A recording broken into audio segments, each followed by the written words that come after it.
Ayan, good morning. Lagi akong ginigising ng sobrang aga ng aking alarm clock na si Anton. Super kulit niya, super lutsi niya, as in, super cute niya. Ang sarap niya talagang kainin. Alam mo yung maraming nagbago sa buhay ko simula nung dumating siya. Kasi kailangan kong gumising on time kasi um, ayoko siyang malipasan ng gutom. Kailangan dumede, kailangan kumain. So, ayun. Paborito niya talaga yung bukong gulay. Hindi naman buko, yung iba ko. Silang cute-cute niya, yung parang pwede mo siyang madala kahit saan. Tapos, hindi siya mabigat kasi nga, baby pa lang siya. Tapos, yung maganda sa ugali niya kasi, pag pinapagalitan siya, yung parang nakikinig lang siya sa'yo. Parang alam niya, pag mali niya, is mali niya.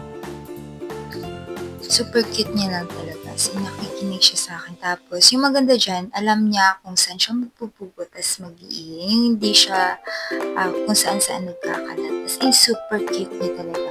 Ang sarap niya nga kagatin eh. Tapos nakakagigil, nakakitan. Tapos, yun, sobrang cute niya talaga. Tapos, pag malungkot ako, alam niya kung paano ko basasin. So, ayun na naman, dinadala ko siya lagi yan. Pinila ko siya ng bag dyan. So, kasyang-kasya siya dyan kasi nga, baby pa lang siya. So, para, syempre, hindi na siya mahirapan. So, yun na nga, nandito na lang tayo sa shop, duty na lang tayo, kung ano ng mga ka-artihan sa mukha yung pinili ko, mali-mali din ang pinagdala ni Sender. Pero, okay din naman. So, ayun, si Anton, friendly din naman siya, nakikipaglaro din siya sa ibang tao. As in, mabait talaga siya na aso. Pero para sa akin, baby ko siya. So, yun. Pag may time din ako, pag walang customer masyado, nilalaro-laro ko siya. Kasi malambing talaga siya. Yun na nga eh. Hindi namin namamalayan ng oras. Tapos, andyan na kami, uwi na kami kagad. Si Anton, alam niya yung oras na uwi namin, tapos yung pasok namin. Yung parang nagiging working dog na din siya. Tapos, siya yung gumigising sa akin para hindi ako mali. Tapos, nandito na naman tayo sa point na to, na ayoko nang balikan.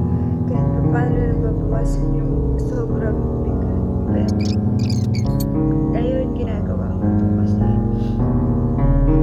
one day, pag naging kita yung nakita. Next time, pag iiyak ako, gusto ko masaya na yung reason. Yung laging madaya na lang sa akin yung puto.